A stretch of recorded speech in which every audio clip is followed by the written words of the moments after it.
என்னமோ கிட்டவான்னு சொன்னீங்களா அதான். ஃபர்ஸ்ட் லெட்டர் அப்படிதானே? சொல்லுங்க.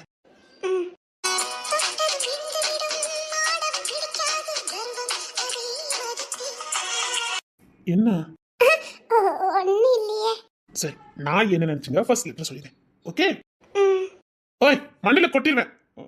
நான் சொல்றத மத கேளு. கேட்டுக்கிட்டு தானே இருக்கேன், சொல்லுங்க. பொண்ணு நோண்டிடுவேன். வளர்ந்த குழந்தை ஒழுங்கு என்ன பாருடி. தோத்துக்கிட்டு தான் இருக்கேன், சொல்லுங்க.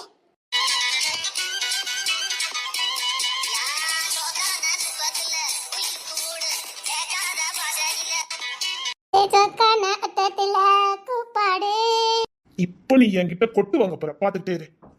என்ன சொல்ல விடுறியா நீ? நீ சொல்ற மவனே. இல்ல, நீங்க சொல்லுங்க, கேட்க தானே நிக்கேன்னு சொல்ல வந்தேன். நான் இப்ப மனசுல பேசுறத வெளிய பேசிறேனா?